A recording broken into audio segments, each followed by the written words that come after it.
Assalamualaikum warahmatullahi wabarakatuh. Selamat sore teman-teman. Apa kabarnya di sore hari ini? Mungkin tes dulu apakah suara aku terdengar dengan jelas. Oke, terima kasih, Bu. Ya, selamat sore lagi-lagi. Perkenalkan, namaku Lydia yang sebagai bagian dari tim KKN PPM Akumulasi 2021. Dan selamat datang ke acara kita hari ini berupa Education Fair bagian dari Festival Kumpul Rejo Dadi Rojo. Hari ini kita bakal bahas nih seputar dunia perkuliahan dan hal-hal yang berkaitan termasuk juga kehidupan mahasiswa ya. Jadi selamat datang dan juga halo buat teman-teman yang nanti akan menonton video ini karena rekaman ini akan juga kami bagikan ke teman-teman di Kumpul Rejo sebagai hasil proker dan juga bisa ditentukan sesuai dengan kebutuhan dan juga kenyamanan itu. Selain itu juga selain dari teman-teman Kumpul-Rejo, di sini juga acara ini juga terbuka buat teman-teman dari Randu Aceh yang juga merupakan bagian dari KKN PPM Arkumulyo. Jadi halo teman-teman dari Randu Aceh kalau ada di sini, selamat datang. Terima kasih udah menyempatkan waktunya untuk hadir di acara kita di hari ini. Nah, selain itu teman-teman, mungkin sebuah informasi, jadi ini acaranya santai aja, teman-teman yang mau on cam atau off cam, yang mau sambil nyemil, yang mau sambil makan, santai aja. Kita di sini sharing dan juga nanti akan ada sesi ice breaking dan juga sesi tanya jawab. Jadi kalau teman-teman bisa aktif, ini juga nih door prize-nya yang lumayan juga ini kalau teman-teman tertarik. Dan nggak ada from absensi atau yang lain ya, tapi kalau teman-teman mau nih di-sharein videonya dan juga materi yang akan di-share hari ini secara langsung ke teman-teman, bisa mengisi form yang tertera di poster yang pendaftaran, jadi kami bisa dapat kontak teman-teman dan bisa di-share secara langsung. Nah, oke, jadi mungkin langsung aja. Hari ini kita akan ada dua sesi. Sesi pertama seputar teknisnya kuliah, yang kedua tentang pengalaman atau kehidupannya di kuliah itu, dan akan ada ice breaking, akan ada sesi Q&A, dan juga akan ada sharing dari salah satu teman kita tentang pengalaman daftar beasiswa nih, termasuk juga salah satu materinya juga tentang tips and trik seleksi beasiswa buat perkuliahan. Jadi tunggu terus sampai akhir buat yang mau dengar dan juga tanya-tanya di sesi Q&A nanti. Nah, teman-teman yang mau tanya juga boleh langsung kirim aja di chat, nanti akan kami tampung dan akan kami bahas di akhir acara. Nah, jadi mungkin sebelum kita mulai, kenapa sih ada kegiatan ini? Nah, harapannya sosialisasi ini sebagai seperti pendukung atau membantu teman-teman yang sudah diberikan biasanya sosialisasi dari SMA ya, kayak nanti ada beberapa info yang lebih lengkapnya itu biasanya dibagikan waktu SMA dari guru dan sekolah, tapi di sini nih kita sharing-sharing yang mungkin jarang atau kurang spesifik dibahas dan lebih ke informalnya gitu juga buat teman-teman persiapkan dunia perkuliahan. Oke deh, mungkin yang siapa yang udah siap mulai ke acara kita, boleh dong suaranya di chat bilang apa ya? Kumpul jadi aduh apa nih teman aku jadi bingung deh mau cek suara nih, cek sound. Ayo semangat kirim di chat aye. Ya. Yuk.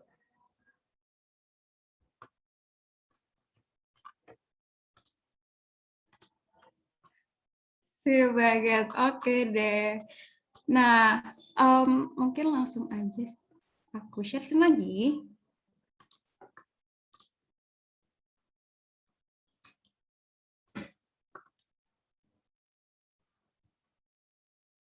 Oke, udah kelihatan ya teman-teman untuk slide PPT-nya. Jadi, again teman-teman yang mau dikirimin materi dan video secara langsung bisa daftar di link yang atas ini, dan daftar Educator Kumpul Rejo nanti akan kami hubungi secara langsung setelah materi dan videonya siap. Oke, mungkin nih langsung kita masuk ke sesi pertama tentang lebih ke sosialisasi teknis dan kegiatan perkuliahannya itu sendiri. Tapi mungkin sebelumnya kita bahas dulu nih, kalau masih ada yang penasaran, sebenarnya kenapa sih di tahun 2021 kayak ini tuh kuliah tuh masih penting dan masih merupakan suatu hal yang dibutuhin gitu buat kita menempuh perguruan tinggi dan dalam kehidupan kita nanti.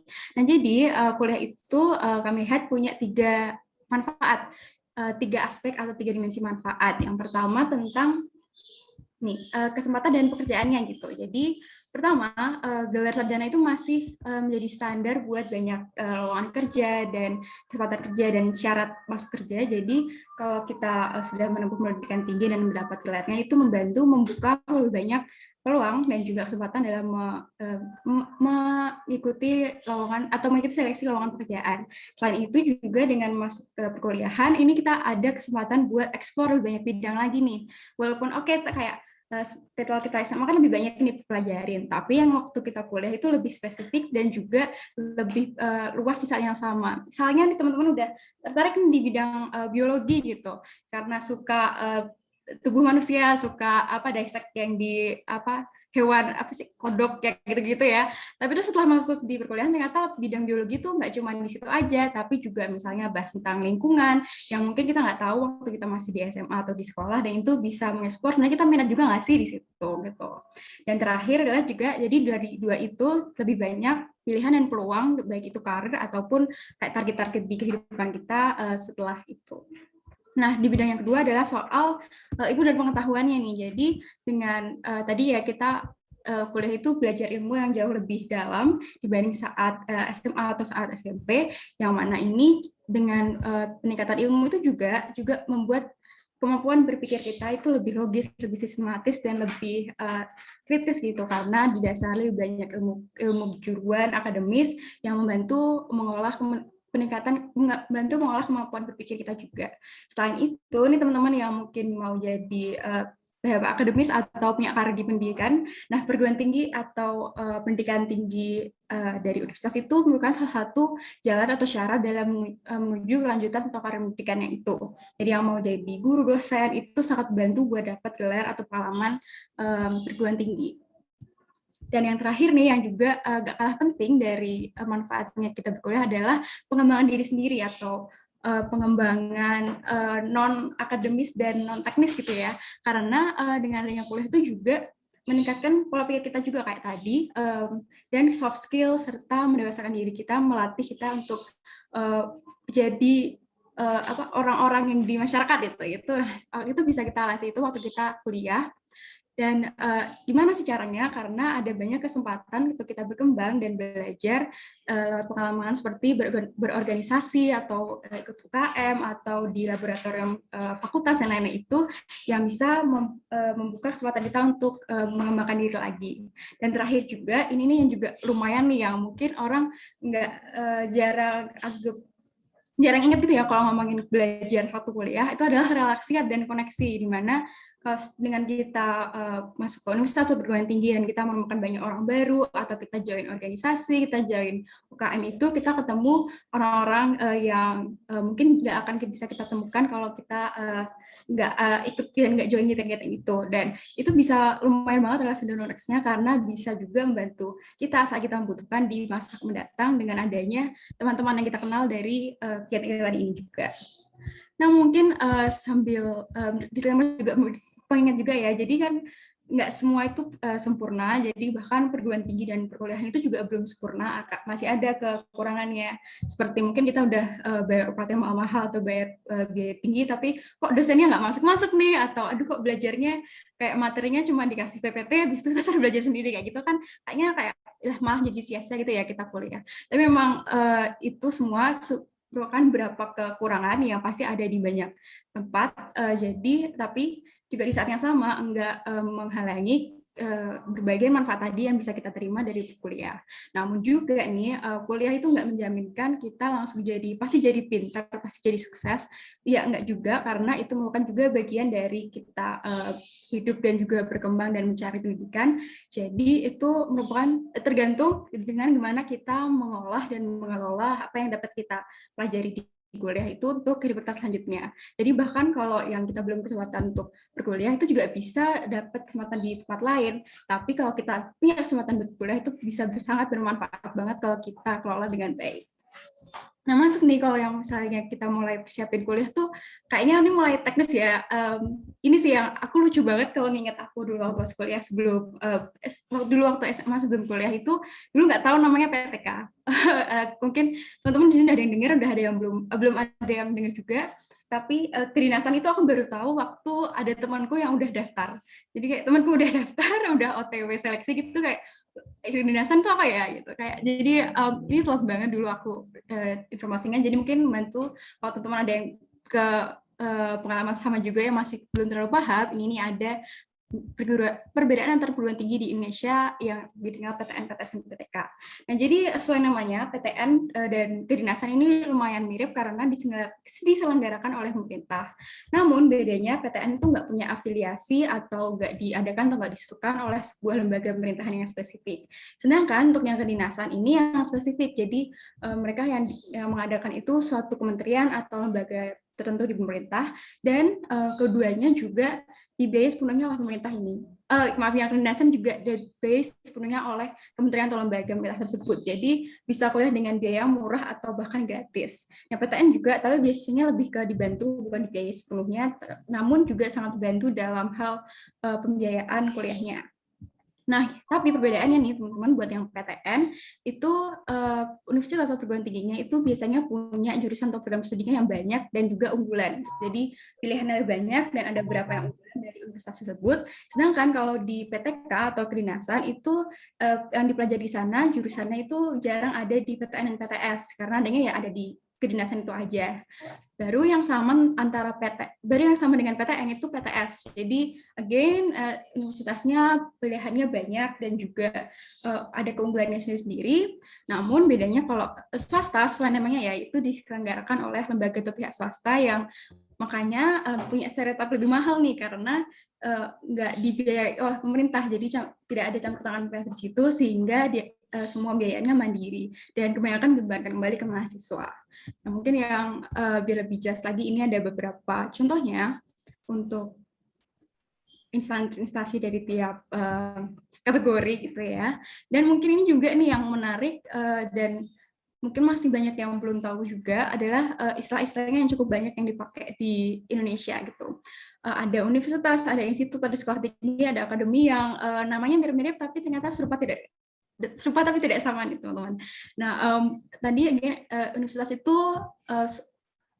lembaganya punya banyak pilihan dalam bidang keilmuan dan fakultas. Sedangkan kalau misalnya ini institut itu walaupun sama juga akademi vokasi, namun lebih fokus ke suatu jurusan keilmuan tertentu gitu. Kayak ini contohnya ada ITB yang fokusnya ya ilmu teknik sesuai namanya gitu ya, dan kemudian yang lain sebagainya. Nah kalau yang sekolah tinggi dan akademi ini lebih ke cakupannya juga lebih kecil lagi, jadi hanya di satu bidang ilmu juga, tapi baru hanya di yang dibagi itu nanti jurusannya gitu. Kalau institut kan masih kayak universitas ya, jadi bidang ilmunya walaupun satu, tapi bisa banyak jurusan lain-lain ataupun fokusnya. Tapi kalau sekolah tinggi dan akademi itu biasanya hanya satu, terus jurusannya yang berkaitan dengan itu gitu. Nah ini ada beberapa contohnya, bisa baca. Akhirnya nanti juga bisa dibaca di materi yang akan kami bagikan. Nah terus ini nih masuk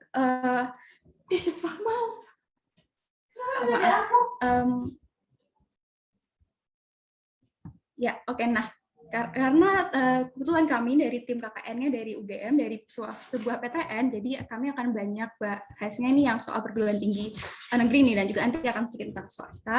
Dan ini mungkin pengingat juga ya teman-teman yang mungkin kalau di SMA udah tahu, tapi apa aja sih jalur masuk atau seleksi perguruan tinggi itu. Nah, untuk PTN sendiri ada 3 jalurnya, SNM, SBM, dan Mandiri. Ini mungkin udah familiar ya. Ini juga ada informasi kuota minimum dan kuota maksimum dari alokasi seleksi masuk ini. Dan juga, nah ini mengutip dari berita dan juga informasi resmi ya, kata-katanya di mana masuknya. Nah, SNM ini again pasti lebih banyak informasi lengkapnya dari sekolah teman-teman masing-masing. Sedangkan SBM ini biasanya dari beberapa tahun terakhir berubah-ubah terus nih ketentuannya. Jadi mungkin bisa selengkapnya mengikuti informasi dari link LTMPT. Nah, lalu nih yang terakhir nih yang Mandiri, yang mungkin akan bahas lebih lagi karena ini masih jangan disosialisasikan selain kalau kita mau mendaftar atau masing-masing PTN atau PTS, karena again itu juga berdasarkan kebijakan masing-masing dari perguruan tinggi. Nah, untuk contohnya, kita lihat UGM itu ini nih jalur seleksi maksudnya. Ada tadi SNM, ada SBM, dan ada 2 jalur mandiri. Yang satu berdasarkan tes atau lebih sering disebut sebagai UTUL. Sedangkan kalau yang satunya ini jalur prestasi yang tanpa mengikuti tes lagi kayak UTUL tadi. Nah, ini nih yang masih jarang diketahui orang-orang secara umum karena ini harus kembali cari informasinya spesifik nih ke perguruan tinggi ini, jalur mandirinya di sini gitu. Dan padahal ini juga ada banyak kesempatan buat daftar di jalur mandiri gitu, nggak cuma di SNM atau SPM aja. Kayak di sini UGM ada penelusuran bibitnya beberapa kategori yang bisa dicoba baik untuk sarjana maupun vokasi. Ini mungkin teman-teman yang udah dapat info soal SNM dan SBM bisa juga mulai cari nih info soal seleksi mandiri kalau misalnya masih tertarik juga di suatu perguruan tinggi. Nah, ini tadi yang PTN, sekarang yang PTS, gimana nggak ada nih jalur SNM atau SBM-nya. Gimana kayak gini, UKSW, teman-teman udah tahu ya, karena satu kota di Salatiga. Di UKSW sendiri, jalur penerimaan mahasiswa barunya, seperti yang tertera ini, nggak terikut dalam SNM ataupun SBM, namun semuanya mandiri, di mana satu tanpa tes menggunakan nilai rapot, namanya Durpemamik ini, dan yang satunya baru pakai tes. Nah, ini again mandirinya terkaitan atau menyesuaikan kebijakan dari masing-masing perguruan tinggi, jadi akan beda dari tiap satu universitas ke yang lain dan bisa dipastikan sendiri lewat website resmi dari universitas tersebut seperti yang tadi aku tambahkan di sini. Apakah kelihatan ya? Ya, ini ada link di bawah itu bisa masuk ke website resmi kampus untuk dapat informasi selengkapnya. Nah, terus nih yang sebenarnya kemarin sempat tanyain juga ya waktu di form. Nah, kami nanya, mau bahas apa sih? Nah, itu sebenarnya banyak yang pengen tahu kalau kuliah itu sebenarnya isinya belajar apa aja sih gitu. Kayak oke, kalau kita sekolah kita dapat pelajaran sejarah dan bahasa Indonesia gitu ya, Pak. Itu masih dipelajari nggak sih kayak waktu di kuliah? Apa beneran semua kalau tadi masuk biologi, belajarnya biologi semua gitu. Nah, karena keterbatasan sumber daya dan juga waktu ya teman-teman, karena kami juga nggak semuanya dari semua bidang yang bisa mungkin membahas satu-satu jurusan ataupun bidang keilmuan. Nah, di sini aku akan bagi sharing nih cara atau tips buat kalau mau cari informasi seputar itu, kayak gimana sih apa yang kita pelajari dan itu nanti buat apa, prospeknya apa buat kedepannya kalau kita mengambil jurusan itu. Nah, oke, nah ada 2 cara yang aku usulkan nih dan sharing ke teman-teman di sini hari ini. Yang pertama ini aku bilang kayak cara manual gitu, karena caranya kita cari sendiri lewat search engine kayak Google, tapi menggunakan kata-kata kuncinya yang sesuai gitu. Nah, maksudnya gimana sih kata-kata kunci yang sesuai gitu ya? Nah, kemarin di form ada teman-teman yang isi soal jurusan PAI. Semoga aku nggak salah, tapi setelah aku search ini adalah jurusan Pendidikan Agama Islam. Jadi kita akan gunakan jurusan ini sebagai contoh. Nah, tadi nih pakai kita manual search sendiri di Google pakai kata kunci. Kayak pertama mungkin kita pengen tahu nih jurusan PAI itu secara umum tuh kayak apa. Langsung search di Google, langsung keluar nih banyak info-info dari website-website yang membahas tentang jurusan itu. Nah, mungkin sebuah pengingat juga nih teman-teman, kita tahu di zaman sekarang digital serba banyak, cepat dan instan, ini sangat rawan sama yang namanya hoax, sama clickbait gitu ya. Jadi kita perlu berhati-hati, namun memang untungnya buat topik kayak persiapan kuliah dan jurusan gini masih belum terlalu banyak ada ataupun banyak halangan atau hal-hal yang mengganggu gitu, puji Tuhan. Jadi masih oke, tapi kita perlu ingat di sini untuk hati-hati dalam buka website atau baca informasi kalau itu bukan hoax atau clickbait kayak tadi. Nah, kayak ini aku tadi sempat coba nih websitenya Kuiper yang merupakan salah satu platform belajar ya di Indonesia. Jadi itu lumayan resmi, lumayan bisa diandalkan gitu informasinya. Nah, terus mungkin kita pengen tahu nih jurusan itu ada di Indonesia di mana aja. Dan bisa pakai tambahin keyword di Indonesia, udah keluar tuh berapa aja sih, di mana aja sih ada jurusan PAI ini di universitas di Indonesia. Nah, terus setelah kita dapat info ini, misalnya kita mau masuk ke kita mau cari tahu lagi tentang jurusan PAI di Alauddin, UIN Alauddin. Oke deh, tambah keyword itu. Nah, keluar nih Nah, yang ini nih yang aku tunggu-tunggu buat share adalah website resmi dari kampus tadi. Kayak tadi kita bisa dapat informasi tentang seleksi mandiri dari universitas-universitas lewat website resmi universitas itu, kita juga bisa dapat banyak banget info tentang jurusan itu dari website itu sendiri juga. Dan ini teman-teman buat yang belum tahu, jadi website resmi itu biasanya belakangnya .ac.id. Jadi di sini kan ada websitenya UNAUD Makassar. Nah itu alamatnya ada .ac.id itu biasanya dan harusnya merupakan website resmi karena itu memang buat instansi kependidikan gitu. Jadi itu emang websitenya resmi dan informasinya juga benar dan lengkap dan resmi juga dari kampusnya. Nah setelah dibuka ini ternyata bisa nih baca tentang profil dari jurusan itu di Alaudin, bahkan sampai sejarahnya juga dan info-info penting yang lain. Jadi ini lumayan banget buat teman-teman yang tertarik terus pengen cari tahu, ini bisa langsung lahap aja semua informasi di website ini karena again informasinya resmi dan lumayan banget buat kita cari tahu lebih banyak tentang jurusan itu. Nah, tapi nggak ketemu nih, kita pengen tahu tuh di jurusan ini di Universitas Alaudin belajarnya apa sih gitu, kayak apa yang dipelajarin, apa yang kalau aku masuk tuh belajarnya apa aja. Nah, biasanya kebanyakan website ke kampus kayak gini itu juga membagikan kurikulum atau isi mata kuliahnya. Namun kalau enggak ada kayak gini, bisa juga kita langsung tambahin di keyword search yang tadi tentang kurikulumnya apa nih gitu. Nah, terus setelah di search ternyata ada nih di bawah website kampus, tapi ada lenteranya di depannya dengan judul linknya ada soal materi mata kuliah gitu. Pas dibuka ternyata keluar semua list mata kuliah dari jurusan itu, namanya langsung ketahuan nih nama-nama mata kuliahnya apa aja yang bakal pelajari di jurusan itu. Dan sepertinya ini kayak platform belajar dari mahasiswa gitu sih, karena waktu aku juga coba klik gitu mungkin ada isinya, ternyata harus masukin akun mahasiswa. Jadi mungkin ini kayak platform buat mahasiswa waktu belajar atau buka materi dan lain-lain. Nah, walaupun kita nggak bisa buka, tapi lumayan banget buat kita cari tahu, bisa dapat info waktu kita, kalau kita mendaftar jurusan itu bakal belajar apa aja gitu. Jadi di sini sampai ada psikologi pendidikan, bahkan sampai pengembangan kurikulum yang mana sesuai ya kan itu jurusannya pendidikan.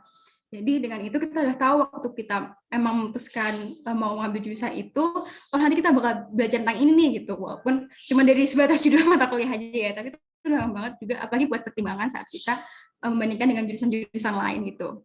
Nah ini mungkin yang jarang dan juga masih belum sering dilakuin kalau aku lihat dari teman-teman, karena pengalaman sendiri juga. Jadi adekku tadi yang Kak itu barusan juga lulus SMA tahun ini dan daftar ke perkuliahan, itu sempat bingung juga waktu kayak gini gitu, Kak mau nyari kurikulum tuh ada nggak sih di internet gitu, kayak mata kuliahnya apa sih jurusan ini gitu. Dan ada tapi kurang tahu caranya gimana. Jadi baru setelah aku bantu dia kayak oh Kak pakai keywordnya kurikulum, terus cari websitenya kampus, nah itu baru ketahuan nih apa aja jurusannya itu dan itu apa aja mata kuliahnya, dan itu membantu banget waktu coba mutusin jadi mau ambil jurusan apa gitu, yang mana kayaknya belum banyak yang ngelakuin gitu waktu mempertimbangkan perkuliahan yang mana. Jadi semoga membantu buat teman-teman yang mungkin sempat kepikiran juga atau ada kesulitan, karena juga nih tadi setelah di cek ternyata, ini ada list semua jurusan di universitas itu gitu. Jadi lumayan banget again kalau misalnya mau ngebandingin nggak cuman dari pendidikan agama Islam aja jurusannya, tapi juga mau coba nih kayak misalnya mau kalau teknologi ada apa aja nih di universitas ini, itu bisa gampang langsung nyari kurikulumnya di sini di website yang sama. Itu membantu banget. Nah tapi again tadi kayak aku share, kebanyakan website itu website itu bagian mata kuliah resmi dari websitenya mereka sendiri. Ini kan platform sendiri ya, tapi mereka kan di websitenya kayak ini aku ambil contoh dari jurusanku di UGM yaitu manajemen di FEB. Ini di websitenya FEB UGM kayak tadi ini ya linknya di atas feb.ugm.ac.id. Di sini kalau di search bisa keluar kurikulum dari jurusanku dari semester 1 sampai semester 8 tuh ada listnya di link itu. Jadi aku bisa baca. Yang mana aku juga aku telat dulu, aku baru buka waktu aku udah jadi maba gitu, baru tahu oh aku nanti belajar statistika atau kayak oke aku hitung-hitung gitu. Jadi kayak coba kalau misalnya aku tahu kalau aku bisa nyari ini sebelum mulai kuliah gitu, mungkin bisa lebih nyiapin diri gitu Kak ya kalau aku bakal pada hitung-hitungan gitu. Jadi ini lumayan banget buat teman-teman yang kira-kira penasaran. Tapi selain cari manual Kak tadi, sebenarnya juga ada cara lain nih yang lumayan membantu dan lebih mudah, adalah menggunakan bantuan platform atau aplikasi anak-anak bangsa yang banyak berkaitan tentang informasi atau bantuan tentang persiapan kuliah atau jurusan. Nah, beberapa yang lumayan besar dan bisa aku rekomendasikan ada 3 ini. Pertamanya ada rencanamu.id, yang kedua ada akupintar.id, dan ketiga ada potensiku.id ya. Nah, ini beberapa ada yang available di website, tapi semuanya available-nya di aplikasi, dan isinya juga beragam nih, ada sampai tes psikologi, tes kepribadian dan minat buat ngebantu milih jurusan, ada yang sampai ada materi-materinya kayak Zenius, kayak Clipper gitu juga ada. Jadi teman bisa nih kalau mau tertarik buat coba aplikasi ini, kalau belum itu bisa banget ngebantu nanti waktu mencari informasi seputar kejurusan, perjurusan atau perkuliahan. Tuh. Ya, oke. Karena saya udah sesi pertama selesai. Selanjutnya aku mau nawarin nih, kira-kira kalau aku ngadain ice breaking dengan door prize pulsa, ada yang tertarik nggak nih kira-kira? Ikut aja sih, kalau nggak tertarik juga boleh. Nanti kita langsung ke sesi 2. Mungkin uh, kalau maunya biar cepat gitu ya. Tapi bisa juga ini buat kita ice breaking dengan adanya lumayan gitu, tinggal langsung kirim. Soalnya cuma 2 soal, dan cuma 4 nih. Jadi kita cepet aja. Gimana teman-teman yang mau absen lagi dong nih di chat, siapa yang mau?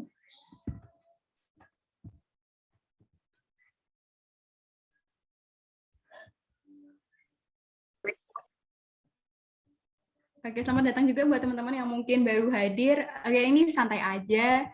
Kita sambil rebahan, sambil makan nyemil, silahkan. Juga Bapak Ibu yang kiranya bergabung, semoga informasinya bermanfaat buat teman-teman juga. Oke, jadi ini lumayan ya yang mau ya, pulsa gratis. Oke deh, jadi karena udah banyak yang absen di chat, langsung aja nih kita masuk ke sesi ice breaking, yang mana gampang banget kok guys. Kalau kalian sering muter radio pasti bisa jawab nih, pasti bisa menang. Yakin. Nah, aku share screen lagi.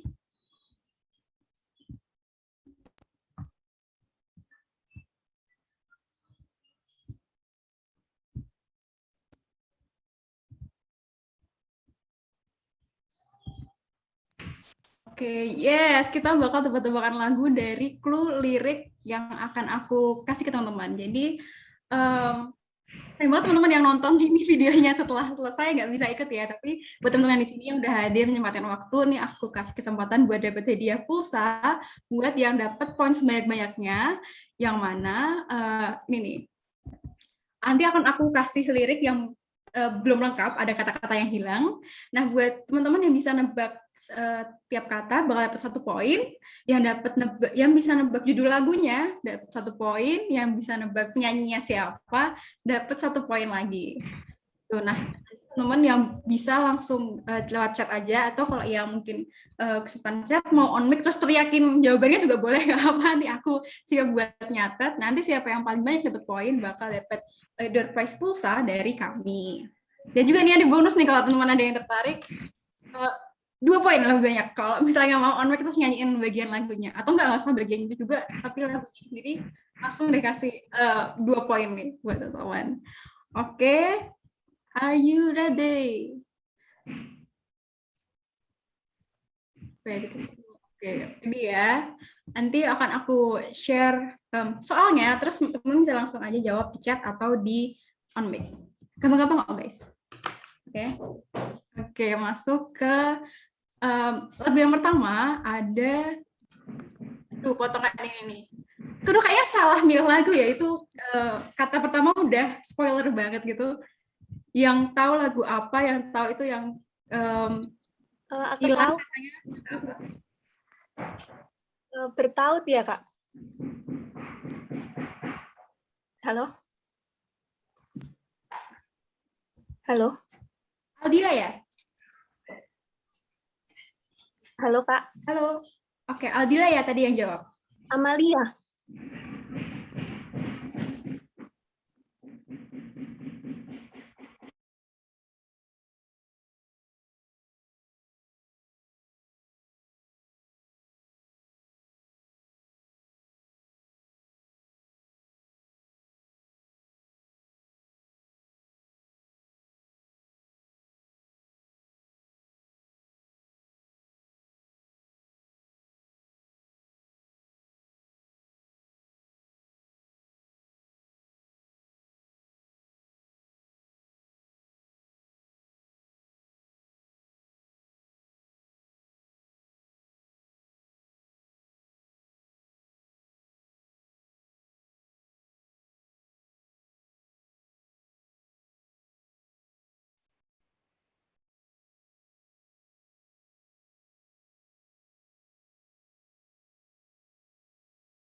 Halo teman-teman. Maaf banget ternyata koneksinya kurang. Lanjut langsung ke ice breaking tadi kita ya. Ada Amalia yang tadi dapat judul lagunya ya buat ice breaking kita.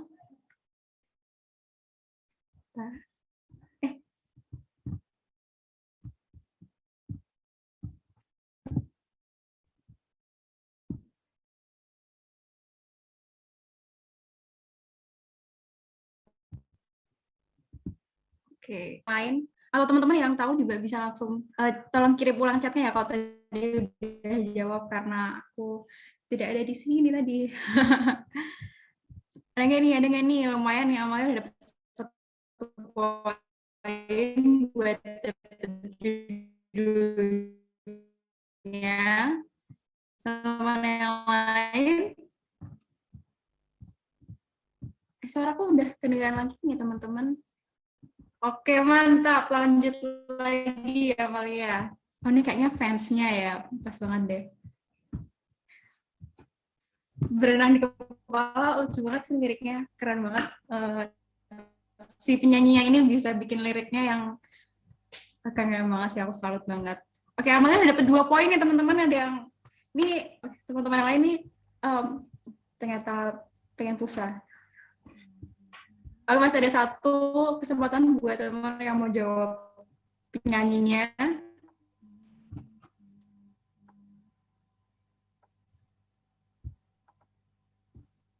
Atau lanjut aja nih yang oke, sip. Amalia langsung tinggi-tinggi deh ya, dapat maksimal 4 langsung dapat 4. Oke, jadi jawabannya ada sesuai ini jawabannya Amalia tadi. Iya. Dapat 4 poin ya. Nih sekarang one and only. Mantap kali. Langsung ke soal selanjutnya nih, teman-teman, masih ada banyak kesempatan poin. Ini lagunya beragam loh. Jadi saya mau stopan tadi, aku nggak baca chatnya di atas karena di sini. Boleh langsung ke soal selanjutnya, ada lagu kedua. Aku bahkan lupa ini soalnya apa ya.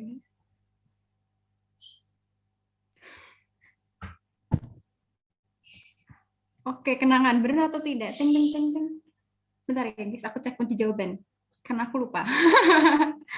Langsung terus aja yang tahu atau mau nebak jawab di chat atau on mic nih, gampang. Dasar nyamannya aja nih mau apa. Oke, terus sama Liri kayaknya ya. Oke, nih ada Naila yang Udah. mulai catch up nih. Halo? Halo, adakah yang on mic? Aman? Oke, langsung ya. Karena udah kejawab semua nih. Secara benar di Mbak Amalia dan Mbak Naila. Oke, mantap. Ini ada yang mulai ngejar. Naila tambah 2 poin, Kak Naila 2 juga ya. Oke, lanjut lagi. Ini yang habis ini kayaknya target audiensnya lumayan spesifik nih. Ada yang masih ingat nggak ya kira-kira? Hayo, hayo, hayo. BTW ini ada kata yang spoiler, salah satu katanya itu judul lagunya, jadi dijawab 2 kali ya kalau mau dapat poinnya. Jadi jawab yang jawaban pertama karena aku hitung kata, yang jawaban kedua karena aku hitung judulnya. Ada nggak yang tahu nggak kira-kira ini? Atau tadi ini ada kesempatan poin tambahan buat ada yang mau nyanyi, boleh banget loh. Buat ngejar, di sini ada Amalia yang udah di depan 6. Udah jarang yang tahu lagu ini ya kayak oke, ada yang dapat pas teman, mantap, dapat 1. Bener banget ini lagu kita ketawa, tahunnya kayaknya sebelum 2010 kalau nggak salah, jadi emang udah lama banget ini kayaknya. Buat banyak dari kita masa kecil gitu ya kalau misalnya ngefans sama si mbaknya yang super talented ini, dapetnya penyanyinya. Lagu apa ada yang tahu juga nggak nih, atau ada yang mau nyanyi biar ingat sekalian dapat poin, bisa loh guys. Oke, Dewa ya dapat 1 lagi, yes. Parasit. Ada yang mau jawab lagi? Mungkin yang satunya udah agak spoiler tuh kata di depannya.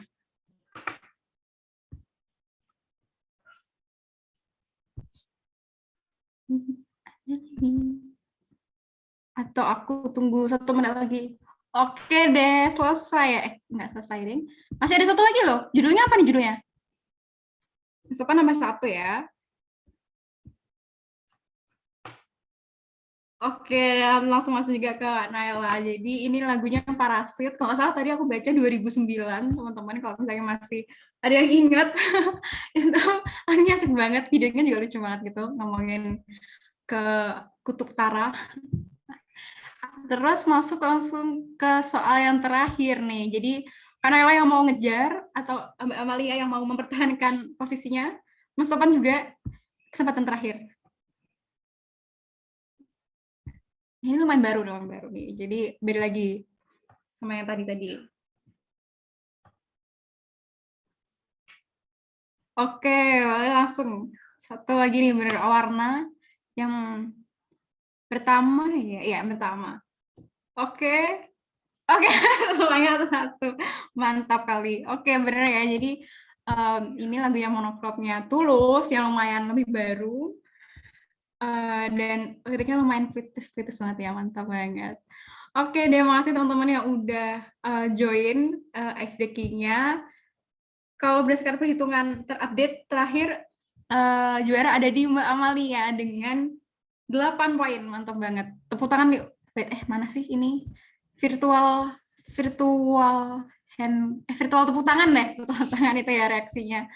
Selamat buat Mbak Amalia. Nanti mungkin bisa PC aku nomor WhatsApp atau menghubungi aku lewat poster yang tertera. Nanti akan aku kontak lagi soal hadiahnya. Oke, mantap banget. Nggak rasa udah ice breaking udah sesi 1, kita masuk ke sesi 2 nih teman-teman. Yang kalau tadi banyak tentang teknis perkuliahan gitu ya, gimana cara daftar, terus nyari informasi seputar perkuliahannya. Nah, buat sesi yang kedua ini lebih ke pengalaman di waktu jadi mahasiswa gitu, waktu di perkuliahan itu apa aja sih yang bisa tadi menunjang pengembangan diri dan juga memaksimalkan yang dapat dicapai waktu dapat kesempatan berkuliah gitu. Oke, aku akan share screen lagi. Jadi sesuai kemarin juga yang sempat ditanyain di form, ada 2 nih yang akan aku bahas secara lebih dalamnya. Oke, nah ini yang pertama adalah tentang manajemen waktu. Jadi kemarin teman-teman ada yang bilang mau bahas tentang manajemen waktu kalau di kuliah, apalagi ditambah organisasi atau UKM dan lain-lain gitu. Nah oke, jadi di sini mungkin juga disclaimer. Jadi ini apa yang bisa aku sharing sebagai pengalaman kuliah duluan atau mungkin bareng juga teman-teman di sini yang cara kalau mengatur waktu selama ini kayak gimana sih, yang mungkin bisa juga membantu teman-teman yang mungkin kesulitan. Nah, pertama nih kalau soal manajemen waktu itu sebenarnya diawali dengan manajemen kegiatannya dulu gitu. Jadi gimana kegiatan yang kita kerjakan atau pilih di waktu kuliah atau universitas itu memang tepat dan nggak kebanyakan gitu, kayak organisasinya 4, UKM-nya 2, habis itu ASDOS atau graders, kayak bentar itu mau ngapain aja, itu kayaknya satu hari butuh 48 jam bukan 24 jam ya. Jadi kita pertama harus tahu kalau kegiatan yang kita ikut itu udah dulu emang tepat dan juga sesuai dengan porsi kita gitu, yang mana waktu kita terbatas dan juga pasti nggak bisa ikut semuanya gitu kan. Nah, dengan kalau itu udah selesai, jadi kita emang punya kegiatan-kegiatan yang memang tepat, kayak tadi oke, mau emang pengen ikut BEM gitu, jadi daftar BEM, emang pengen ikut KM, jadi daftar KM. Jadi tadi tepat dan juga sesuai keinginan dan nggak berlebihan tentunya. Terus baru kita nih mulai perhatiin kegiatan-kegiatan itu buat kita mengatur waktu kita. Yang mana pertama kita perlu memahami jadwal yang penting gitu, yang nggak bisa diubah sama sekali. Kayak yang paling gampang adalah contohnya jadwal kelas kita, karena itu kan ada jadwal per minggu ya, tiap hari Senin jam berapa, tiap hari Rabu jam berapa, itu jarang banget berubah, dan kalaupun ada berubah biasanya kalau dosennya baik itu dikasih tahu nggak mendadak gitu Kak. Beda ya kalau dosen-dosennya mungkin ada kegiatan dadakan juga atau berhalangan, itu ada juga nih agak dadakan, tapi itu kan nanti major case gitu. Nah, setelah kita tahu nih yang nggak bisa diubah atau nggak bisa berubah dengan mudah, terus kita atur-atur. Nah, terus memahami jadwal-jadwal yang kegiatannya rutin, tapi memang bisa berubah atau enggak sepenting yang kegiatannya sebelumnya gitu. Jadi entah itu rapat mingguan BEM atau mungkin tiap sebulan sekali hari Sabtu minggu terakhir aku pulang kampung gitu. Yang mana itu rutin kita lakuin secara berkelanjutan, tapi juga bisa nih kalau mau diubah atau juga enggak semajor kegiatan kita tadi yang nggak bisa diubah kayak kelas. Nah, setelah ini baru kalau kita udah paham nih kegiatan-kegiatan itu, terus kita mau mulai manajemen waktu kita, pertama yang banyak disaranin waktu kita mulai banyak kegiatan itu adalah punya tempat buat nyatet dan rencanain jadwal-jadwal itu, buat ngatur waktu-waktu itu. Itu bisa banyak banget, bisa jurnal, bisa buku, bisa notes, pokoknya di mana aja yang paling nyaman dan paling enak. Bahkan sekarang di aplikasi, di HP pun atau bahkan laptop komputer itu juga udah banyak aplikasi atau platform yang menyediain tempat buat kita nyatet jadwal dan kegiatan buat manajemen waktu gitu. Jadi manfaatin aja yang paling nyaman buat teman-teman dan tersedia buat teman-teman. Nah itu, oh ya ini juga mungkin tips nggak usah dipaksain gitu. Misalnya teman-temanku pada pakai jurnal yang bagus-bagus gitu atau jurnal yang sambil dihias-hias gitu kayak aku lucu-lucu banget ya aku pengen. Tapi sebenarnya nggak ada waktu buat itu atau mungkin nggak terlalu suka buat gambar-gambar gitu, nggak usah dipaksain aja. Jadi cari yang memang paling nyaman dan paling tepat buat dipakai buat kamu, bukan karena itu lagi ngetren atau lagi dipakai buat orang lain. Itu sebuah tips. Nah, terus setelah kita udah punya tempat dan udah tahu tadi apa aja sih kegiatan kita yang penting, apa aja sih kegiatan kita yang rutin, baru pakai alur urutan tadi itu buat jadwalin kegiatan-kegiatan kita di tempat tadi, di jurnal atau aplikasi yang lain-lain itu. Pertama adalah masukin kegiatan-kegiatan yang udah pasti gitu. Tadi jadwal kuliah hari apa aja, jam berapa aja, atau kalau ada kegiatan, misalnya fakultas ada ngadain seminar yang nggak boleh ditinggal gitu, atau ada absennya gitu kan, jadi kan nggak mungkin kita nggak datang misalnya gitu, juga dimasukin nih misalnya tadi di jurnal atau kalender, bahkan aplikasi kalender itu juga kadang cukup membantu untuk teman-teman, nggak usah pakai jurnal-jurnalan, tapi aplikasi kalendernya yang ada di HP itu juga udah lumayan membantu kalau misalnya cuma mau pakai itu. Nah, jadi itu baru kalau udah masuk nih jadwal yang pertama yang nggak bisa diubah atau penting, baru jadwal yang rutin yang mungkin sering kita lakuin dan secara rutin namanya ya. Itu baru masukin misalnya tiap hari Kamis malam ada rapat BEM, tiap Sabtu akhir bulan pulang kampung gitu. Nah, itu baru dimasukin ke jadwal kita.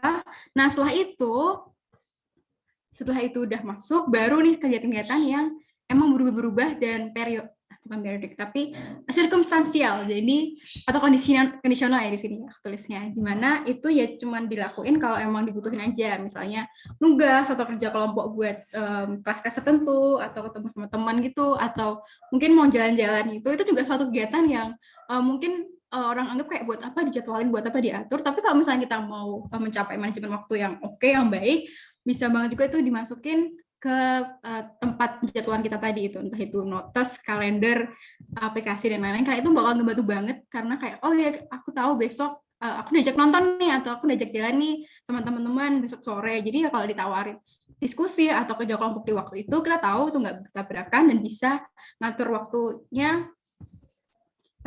secara tepat gitu, yang memang kita bisa. Nah itu terkait lagi sama nih yang tips ketiga waktu manajemen waktu adalah tempat tadi, entah itu jurnal, entah itu aplikasi, itu pastiin kalian bawa atau enggak, kalau nggak bisa dibawa kemana-mana, itu ingat terus gitu. Kalau misalnya ada kegiatan yang tadi yang berubah-ubah atau kondisional yang enggak rutin.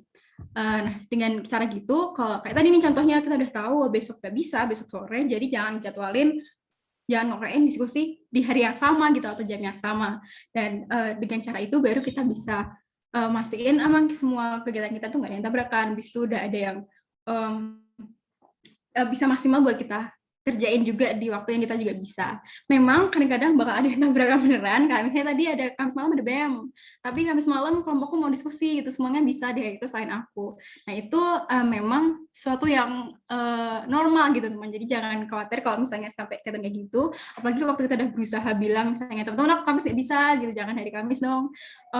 Ya tapi emang akhirnya juga tetap di Kamis, sekarang mereka bisa yang Kamis, terus kita tinggal menyesuaikan, misalnya pakai prioritas, kira-kira yang rapat BEM bisa ditinggalin nggak buat hari ini atau buat minggu ini aja, atau hasil diskusinya kita nggak usah ikut tapi nanti tadi share hasilnya. Nah, kayak gitu kita cari cara buat mengatasi tadi konflik yang ada di manajemen waktu kita tadi. Nah, selain itu teman-teman yang menarik tapi topik yang menarik tapi juga jarang dibahas orang waktu ngomongin manajemen waktu dan kegiatan adalah manajemen energi, yang mana aku juga baru dengar akhir-akhir ini, di mana tipe diri kita kayak ngelakuin kegiatan dan juga produktif itu bisa beda-beda banget di tiap orang. Ada orang yang itu ya yang sukanya begadang, habis itu kalau malam-malam produktif banget. Tapi ada juga yang lebih senang bangun pagi, ada juga yang lebih produktifnya kalau siang sambil makan siang gitu. Jadi kita beda-beda ya. Nah, waktu kita manajemen waktu kita, entah itu waktu kuliah ataupun bahkan masih sekolah hingga udah kerja itu, memahami energi dan juga tipe diri kita itu sangat berpengaruh dan lumayan penting dalam mengatur kalau kegiatan dan waktu kita dapat dimanfaatkan dengan baik, karena kita bisa memanfaatkan itu dengan baik. Kayak tadi udah tahu kalau paling produktif itu pagi-pagi, kalau masih subuh gitu, tapi malah jadwalin nugas di malam jam 11 gitu karena udah rapat seharian. Nah itu walaupun kamu punya waktu jam segitu untuk kerjain tugas, tapi kalau tahu malam itu bakal capek dan nggak bisa fokus, itu mungkin malah nggak selesai gitu kerjaannya, malah yang mau ngerjain biasa selesai malah ngerjain nggak ngerjain apa-apa karena tadi energi kita nggak cocok buat ngegas di jam segitu. Nah jadi lebih baik kalau kita ikut mempertimbangkan energi kita ini waktu ngejadwalin kegiatan kita atau aktivitas-aktivitas kita semasa kuliah ini. Dan ini lumayan susah juga ya teman-teman, karena kayak kita nggak bisa, kalau kayak waktu kan itu udah tahu 24 jam mau di mana aja kita langsung tahu. Tapi kalau energi kan selain beda-beda itu juga kayak nggak kelihatan, nggak segampang itu nentuinnya. Tapi bahkan dengan kayak nyadarin kalau kita lagi coba nentuin energi kita kayak gimana, itu udah bisa ngebantu buat kita mulai mempertimbangkan itu waktu kita manajemen waktu kita. Nah, itu seputar manajemen waktu kita waktu berkegiatan di kuliah. Oh ya teman-teman, kalau ada yang mau tanya bisa langsung dikirim di chat aja, atau kalau mau ditunggu nanti sesi Q&A juga nggak apa-apa. Dan kita masuk ke topik kedua dalam sesi kedua, dan juga topik terakhir ya teman-teman, sebelum sesi sharing dan juga Q&A adalah seputar tips and trick kalau soal seleksi beasiswa gitu. Nah, di sini yang menarik itu, jadi ini merupakan kelanjutan dari sebuah proker dari tim KKN yang tahun lalu. Jadi teman mungkin ada yang tahu kalau tahun lalu juga ada tim KKN PPM UGM yang ada di Kumpulrejo, Radwajar Gembong juga, di mana salah satunya punya program kerja informasi seputar beasiswa gitu. Nah, ini akan aku lihatkan sebentar.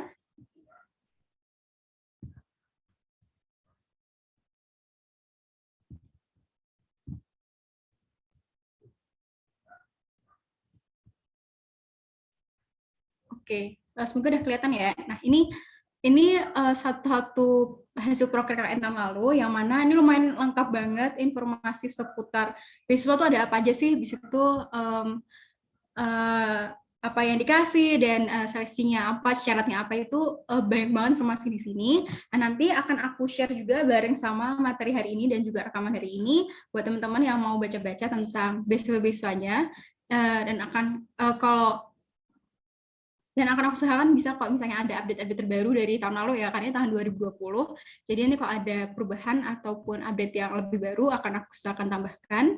Tapi mungkin, nah, dengan kita udah punya nih list beasiswa yang bisa kita coba di waktu kuliah, ada nggak sih tips and triknya kalau misalnya kita mau menargetin dapat beasiswa waktu kuliah gitu ya. Nah, di sini aku ada beberapa yang mungkin bisa membantu sebelum kita mau dengerin sharing dari salah satu teman kita dari UGM, dari tim kami yang akan sharing tentang pengalamannya dalam seleksi dan juga mengikuti beasiswa. Ini ada beberapa tips dulu yang mungkin bisa dipertimbangkan dan semoga bisa membantu.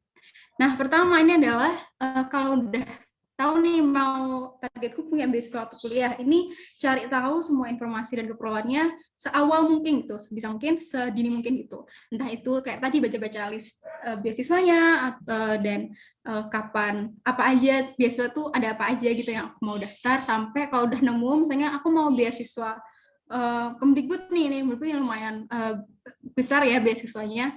dan lumayan bagus juga. Nah itu kita cari informasinya seawal mungkin aja, nggak usah nunggu. Oh aku masih maba nih gitu, kayak nanti bisalah nyarinya nanti gitu. Nggak usah nunggu gitu, awal mungkin bahkan sebelum kuliah atau sebelum mulai kuliah itu juga udah oke banget bisa mulai cari-cari tahu informasi. Dan terus nah ini bisa juga sambil pilih beasiswa yang paling sesuai kebutuhan dan juga sesuai memenuhi syarat gitu, karena ada beberapa beasiswa yang ada syaratnya itu lumayan sulit buat diikuti, misalnya hanya terbatas di beberapa universitas tertentu, atau misalnya IPK-nya yang lumayan tinggi banget gitu, kayak ya ini kenapa santri tinggi banget misalnya kayak gitu. Jadi akan ada beasiswa yang cocok buat kita, dan tapi pasti ada beasiswa yang cocok buat kita. Jadi pilih dulu beasiswanya apa aja, yang mana aja yang mau kita coba, sesuai yang paling sesuai terus.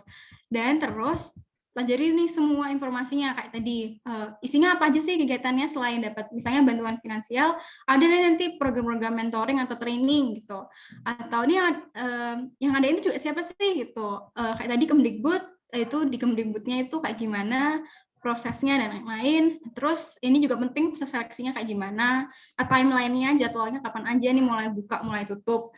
Terus tadi syarat-syaratnya tuh apa aja sih, aku memenuhi nggak sih benar, atau misalnya kok kayak tadi IPK-nya minimal 3,9 misalnya gitu, gimana aku bisa mempersiapkan diri kalau aku kuliah beneran dapat IPK segitu misalnya kayak gitu.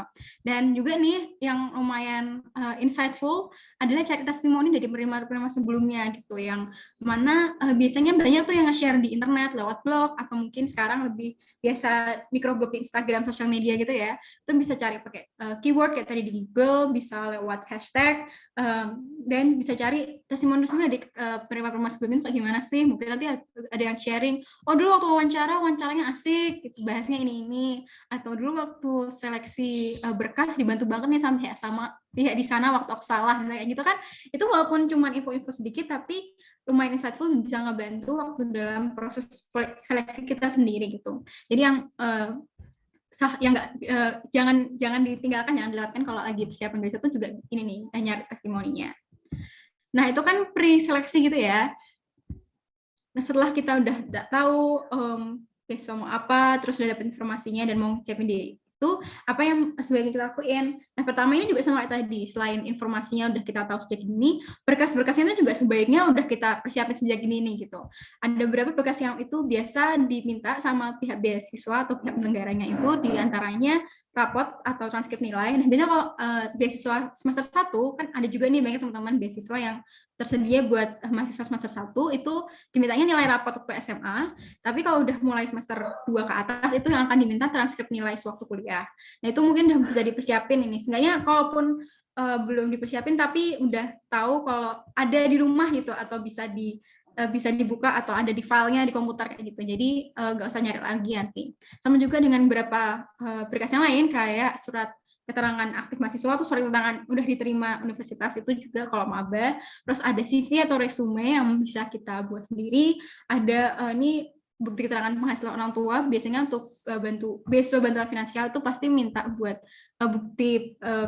bukti penghasilan dari keluarga atau orang tua. Nah terus juga identitas diri kayak KTP, KTM itu juga dipersiapkan. Sekarang biasanya kan digital, udah tinggal scan aja satu, nggak usah fotokopi lagi gitu ya. Tapi again mastiin kalau emang ada filenya atau kartunya juga aman kalau misalnya perlu di scan dari fotokopi. Dan ini bisa tergantung beasiswa-beasiswanya sendiri. Ada yang pakai, ada yang enggak, yaitu surat rekomendasi dari guru atau dosen, terus motivation letter, dan juga formulir pendaftaran yang selain tergantung beasiswa ada atau enggak, tapi itu juga nggak bisa, susah kok, nggak cocok kalau dipersiapin sebelum mulai atau sebelum diminta gitu teman-teman, karena bisa berubah dan berbeda buat tiap beasiswa gitu. Jadi mungkin walaupun beasiswa A sama beasiswa B sama-sama minta surat rekomendasi, tapi beasiswa A minta surat rekomendasinya dari guru, sedangkan beasiswa B minta surat rekomendasinya malah dari misalnya yang pernah kerja bareng gitu. Kalau dulu pernah kerja waktu SMA atau kuliah misalnya, atau punya bisnis gitu, karena itu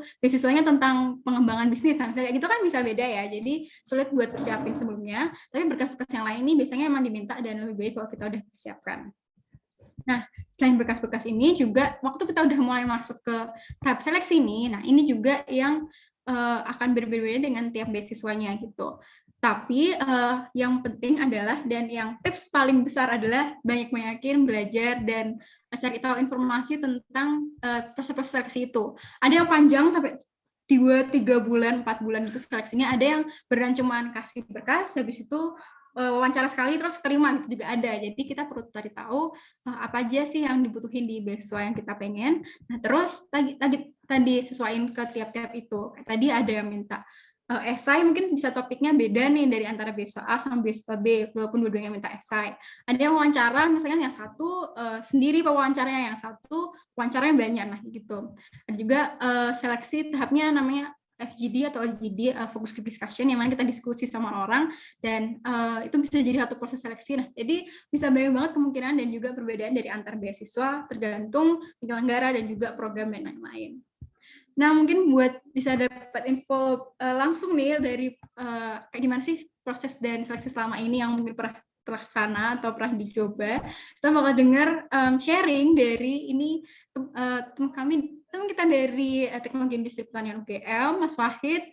Halo Wahid. Halo Lydia dan teman-teman. Oke, thank you Wahid buat kedatangannya di sini. Buat sharing tentang beasiswa CGSP tadi ya. Aduh, singkatannya kembali nggak sih? Aku takut deh. CGSP, ya benar-benar. Oke, nah di sini mungkin aku bantu. Oke, mungkin kita bisa langsung masuk nih. Gimana sih pengalamannya Wahid dalam beasiswa CGSP ini? Boleh dong cerita Wahid, ini beasiswa apa sih, singkatannya apa, dan kegiatan atau program atau isi beasiswanya apa aja? Oke, jadi kalau CGSP itu beasiswanya singkatan dari Cargill Global Scholars Program. Jadi ini suatu beasiswa dari swasta, perusahaan swasta yang spesifik tertentu ke jurusan terkait pertanian maupun terkait dengan unit usaha dari perusahaan tersebut. Terus dari beasiswa ini, selain dari suatu beasiswa ataupun dana dukungan beasiswa, ada juga pengembangan potensi diri. Kalau yang di beasiswa ini berupa pelatihan kepemimpinan yang terdiri dari 2 tahun. Tahun pertama itu skala nasional, tahun kedua skala internasional. Jadi nanti akan dipasangkan dengan para pemimpin perusahaan di tahun-tahun tersebut, dan juga ada pelatihan berupa seminar-seminar kepemimpinan. Nah, contohnya seperti itu, Lydia. Oke, baru dengar nih aku juga, ternyata menarik ya, ini tahun pertama nasional, tahun kedua internasional, kayak keren banget nih ada kesempatan buat di luar, nggak cuma di UNIF, nggak cuma nasional tapi internasional ya, exposure-nya ya. Jadi ini menariknya tadi seputar ke pertanian gitu ya. Begitu waktu seleksinya, apakah ada syaratnya kita harus dari mahasiswa yang bidang pertanian kayak gitu atau gimana nih? Oke, terkait seleksi benar ya. Seperti yang disampaikan Lydia tadi, ada pembatasan dalam artian mungkin universitas tertentu, jurusan tertentu. Nah, salah satunya beasiswa ini seperti itu. Harus masuk ke beberapa universitas yang menjadi mitra. Kemudian jurusan-jurusan yang terdaftar oleh beasiswa. Jadi ada beberapa jurusan, misal tidak hanya pertanian sih, ada juga teknik lingkungan, biologi, akuntansi, dan beberapa jurusan yang terkait dengan unit usaha perusahaan. Jadi benar nih tadi tips dan triknya, dipelajari lagi syarat-syarat apa untuk menjadi penerima beasiswa. Oke, thank you Wahid infonya. Nah, kalau gitu udah kayak dari syaratnya udah keseleksi duluan gitu ya, siapa yang bisa daftar dan siapa yang sesuai syaratnya buat bisa daftar beasiswa ini. Nah, setelah udah eligible nih buat daftar beasiswa CGSP ini, itu proses seleksinya kayak gimana waktu itu? Kayak tadi ada berkas-berkasnya tuh yang diminta apa aja, dan juga seleksinya panjang atau pendek ini termasuknya, karena mungkin tadi bisa beda-beda ya, ada yang bisa panjang banget gitu, tapi ada yang bisa tau diterima cepet banget gitu. Kira-kira gimana?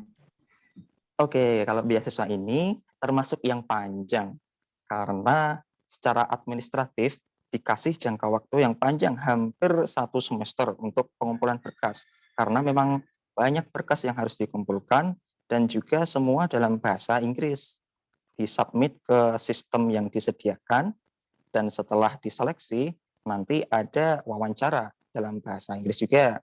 Jadi harus ada persiapan juga.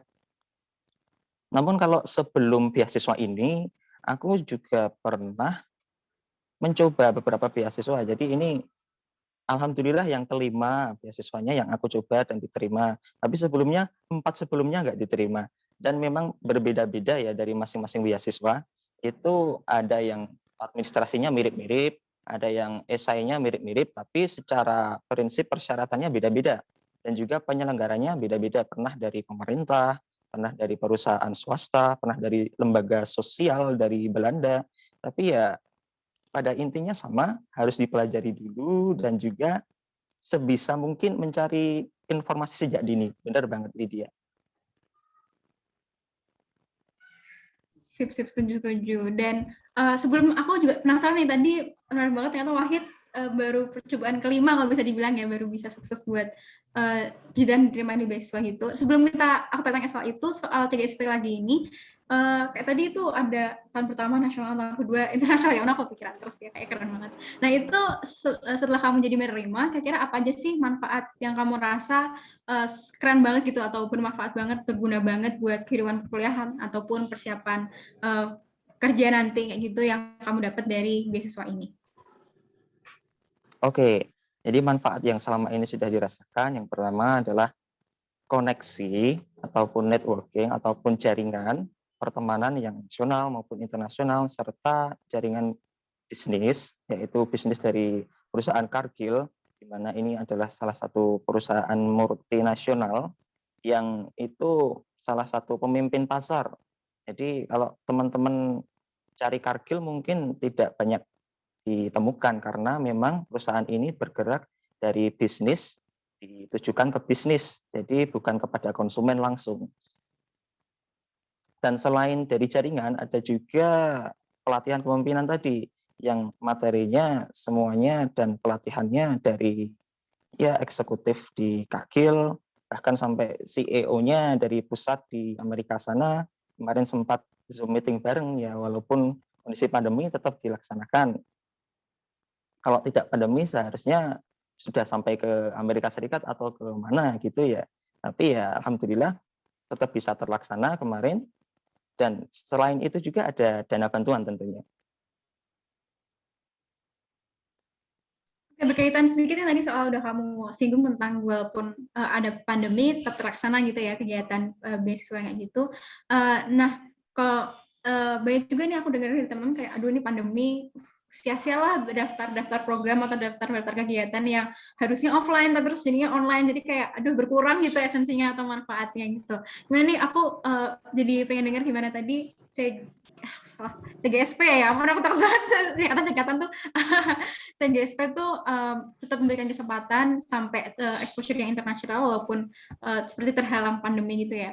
Nah, boleh ya Kak cerita juga lebih spesifik ke manfaat atau pengalaman yang dapat waktu pandemi ini nih. Jadi selama setahun kira-kira terakhir ya, pengalamanmu dengan semua berubah ke pandemi, kayak gimana sih manfaatnya masih tetap didapat?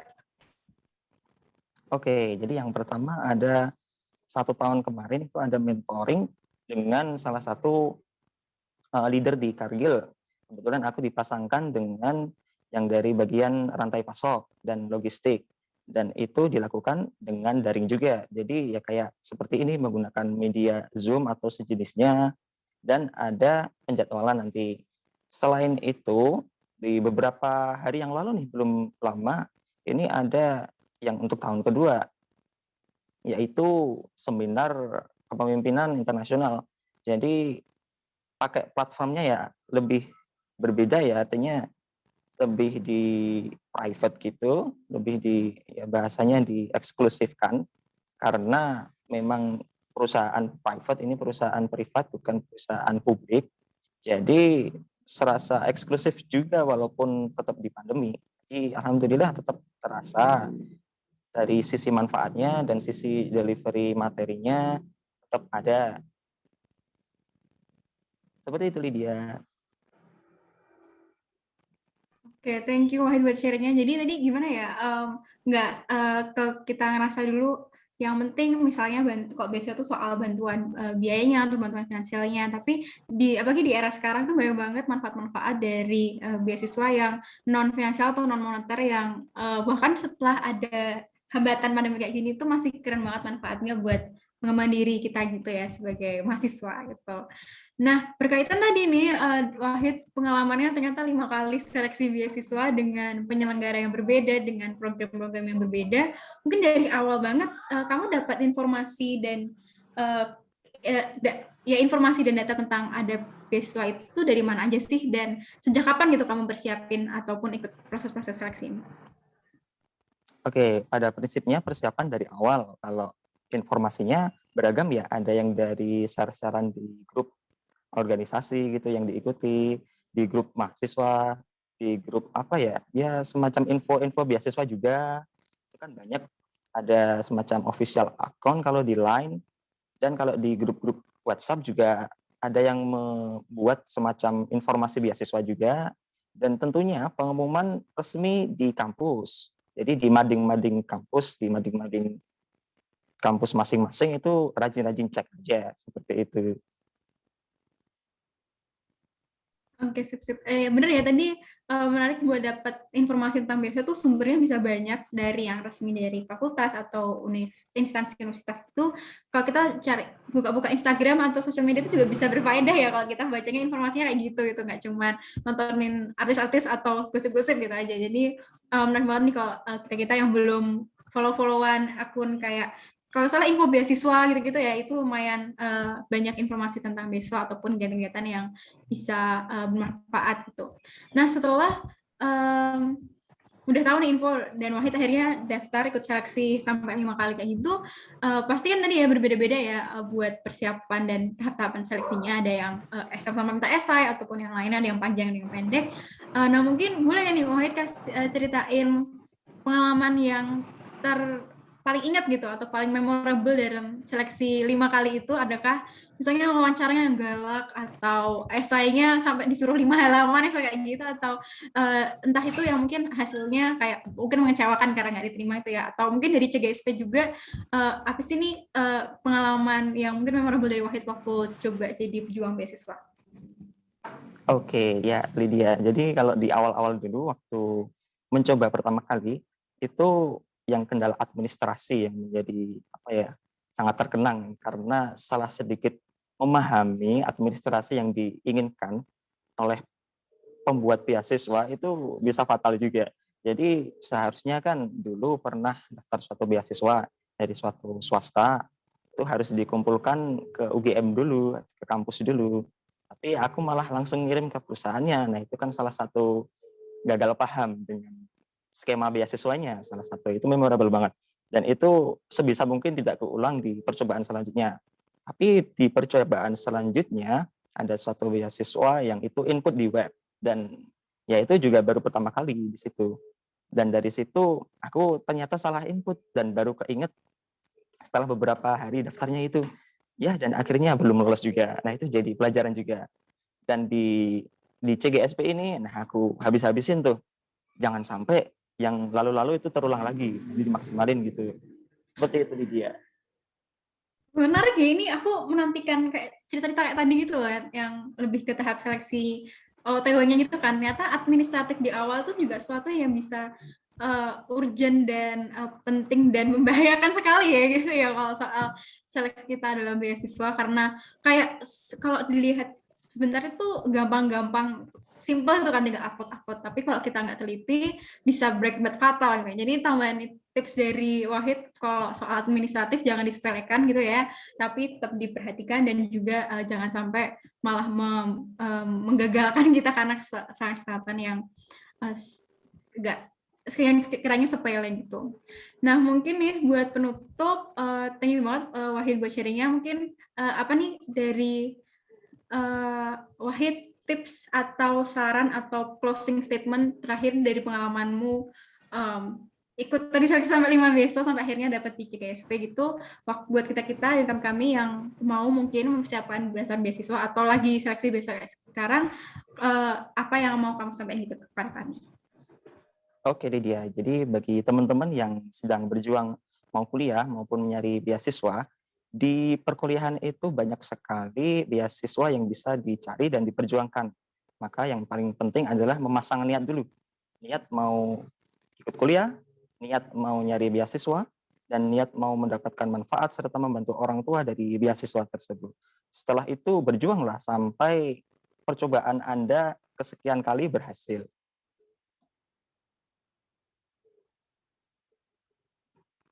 Thank you so much Wahid buat kata penutupnya yang mana betul banget ya, kan membekas banget sih itu kata-kata terakhirnya dari Wahid. Oke, thank you Wahid buat waktunya. Sekarang kita masuk ke sesi tanya jawab nih. Jadi Wahid kalau misalnya masih berkenan buat menjawab, boleh juga. Mungkin aku bantu jawab dulu ada pertanyaan dari Kak Topan tentang, akan aku bacakan karena biasanya rekaman itu kan nggak ada chatnya ya. Nah, Topan tanya nih, apakah setelah mendapatkan beasiswa bisa mengikuti beasiswa-beasiswa yang lain, Kak? Nah, jadi mungkin aku bisa bantu jawab sebagai pengalamanku juga, karena kebetulan aku dapat beasiswa juga, dan itu 2 beasiswanya. Yang satu beasiswa dari Bank Indonesia, yang satu beasiswa dari PT Ekstraksiata, yang mana ini lumayan berbeda nih. Jadi buat yang beasiswa BI dapat bantuan finansial, beasiswa XL nggak dapat nih, cuman lebih ke kegiatan-kegiatan aja. Dan beneran bisa ya nih dua beasiswa itu? Iya, karena akan kembali tergantung ke beasiswanya sendiri-sendiri nih. Jadi ada beasiswa yang tidak memperbolehkan kita untuk sudah menerima beasiswa lain atau mendaftar ke beasiswa lain setelah kita diterima. Seperti ini informasi yang aku dengar, tapi aku nggak alami langsung karena belum pernah daftar, tapi beasiswa Jarum dari Jarum Foundation itu setelah kamu diterima itu salah satu syaratnya adalah tidak sedang menerima beasiswa lain waktu seleksi, dan setelah diterima itu juga tidak diperbolehkan untuk menerima beasiswa lain atau kegiatan yang memberikan bantuan yang sama kayak gitu. Karena di beasiswa tersebut udah dikasih kayak tadi ya Wahid cerita di JGSP dapat bantuan finansial dan juga banyak kegiatan pengembangan diri yang dirasa sudah cukup negatif ya kalau menghabiskan waktu gitu ya, tapi sudah cukup untuk diterima mahasiswa dan hanya nggak perlu dan tidak disarankan untuk mendaftarkan ke beasiswa lain, makanya tidak diperbolehkan. Nah, namun juga ada beberapa beasiswa yang nggak terbatas, nggak sebatas itu gitu. Kayak ini mungkin aku ceritain dari yang XL atau XL Future Leaders, kalau kamu tahu itu super terbuka karena itu terbuka buat mahasiswa se-Indonesia dan itu seleksinya tanpa berkaitan dengan universitas. Jadi boleh kalau misalnya aku diterima di situ atau aku daftar di situ tapi terdaftar atau menerima beasiswa lain. Dan di saat yang sama beasiswa Bank Indonesia ini kalau seleksinya itu lewat universitas, kayak tadi juga Wahid cerita ada yang harus lewat UGM dulu baru masuk ke seleksinya. Nah, beasiswa BI itu juga satu kayak gitu. Jadi harus lewat universitas dulu gitu, membawa nama universitas. Dan walaupun boleh buat aku join kegiatan kayak Extra Future Leaders, tapi karena aku sudah terdaftar di UGM sebagai menerima beasiswa BI, itu biasanya tidak disarankan buat beasiswa lain yang juga sama kayak BI dan harus melewati UGM juga gitu. Jadi kayak tadi kalau misalnya ada Jarum dibuka atau beasiswa lain yang mirip tapi memperbolehkan buat ada kegiatan atau beasiswa lain, tapi aku udah terdaftar jadi awardee-nya beasiswa BI, itu mungkin aku bisa daftar tapi tidak disarankan, dan bahkan mungkin kalau setelah kita daftar dan ada kontrak, biasanya ada kontraknya itu ya, itu juga ada klausa yang kita harus melepaskan kayak gitu. Jadi ini banyak-banyakin again cari informasi dan juga mungkin testimoni dari penerima sebelumnya tentang tanya-tanya nih tentang ketentuan dari tiap beasiswa itu kayak gimana. Mungkin dari Wahid ada yang mau share dari pengalaman sebelumnya sekaitan dengan ini? Oke, jadi benar ya, kembali ke masing-masing beasiswa. Ada yang menerima bisa double, ada yang hanya cukup 1. Dan benar tadi, terkait dengan mencari informasi dari penerima beasiswa sebelumnya bisa sangat membantu.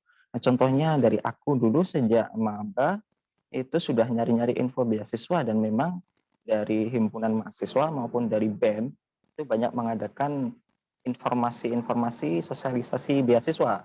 Jadi bisa diikuti dan bisa diketahui nih siapa aja yang udah menerima beasiswa. Kita bisa belajar bareng sama kakak-kakaknya supaya bisa ya ikut tahu tips and triknya seperti itu.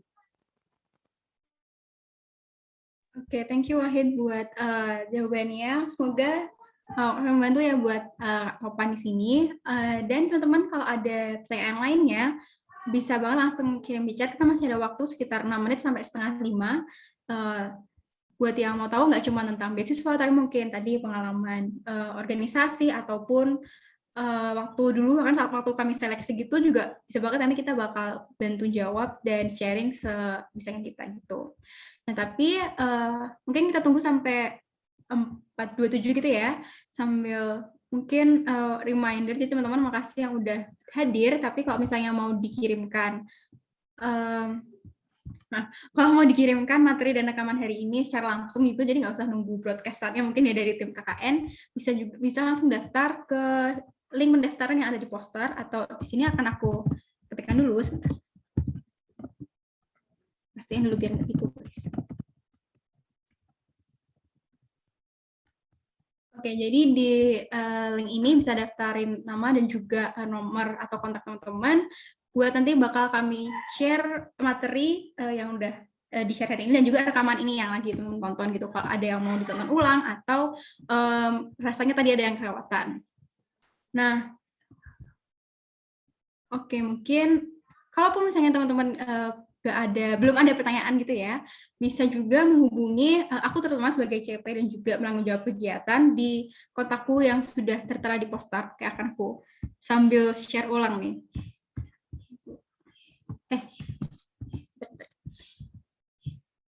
Mungkin juga yang belum dapat posternya atau belum dapat infonya, di sini ada belum aku share screen sebentar ya. Oke, nah di sini ada posternya, ada nomorku di bawah ini yang mungkin mau tanya-tanya atau kontak, atau misalnya lagi seleksi beasiswa juga atau lagi organisasi manajemen waktu dan lain-lain nih mau ngobrol-ngobrol bahkan juga boleh seputar kegiatan perkuliahan. Aduh, kelihatan nggak ya teman-teman? Aku potong. Oke, di sini kelihatan ya. Nah, itu bisa kontak aku di situ, atau mungkin kalau Wahid juga berkenan buat dihubungi buat misalnya tips and trik beasiswa, bisa share kontak di chat. Nanti teman-teman yang mungkin tertarik atau mau menghubungi bisa langsung menghubungi kami, ataupun teman-teman PKN yang lain nanti bisa dihubungkan kami ataupun juga bisa membantu. Gitu. Oke, jadi nggak kerasa udah nih hampir jam 4:30 ya, udah hampir 1,5 jam buat kegiatan hari ini. Featuring tadi yang aku sempat putus jaringan gitu ya. Makasih banyak lagi buat teman-teman yang hari ini sudah hadir, yang tadi sudah meramaikan, dan juga Wahid yang sudah sharing pengalamannya seputar pengalaman beasiswa di semasa kuliah. Sangat-sangat berterima kasih dan juga menghargai teman-teman yang bisa hadir di sini. Dan juga teman-teman yang menyempatkan waktu untuk nonton video ini juga di masa depan kita. Jadi halo buat teman-teman masa depan. Semoga kiranya informasi dan juga materi yang kami bagikan hari ini dapat bermanfaat buat teman-teman semua, dan semoga sehat selalu, jaga jarak, stay safe, stay healthy, dan semoga kita bisa bertemu lagi di lain kesempatan. Terima kasih banyak karena aku tutup acara hari ini. Terima kasih Lydia. Sukses.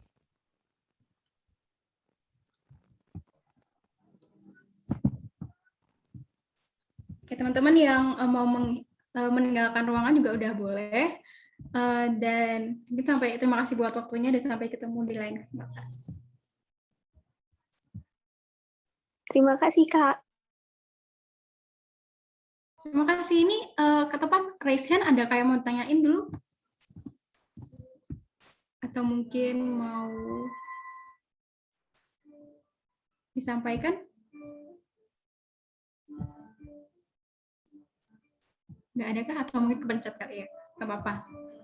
Oke, mungkin kalau gitu, kalau nggak ada dari Ketopan atau teman-teman yang lain, aku visual tutup kegiatan kegiatan kita ini ya. Siap, terima kasih dan sama-sama Mas Topan. Mari, selamat sore.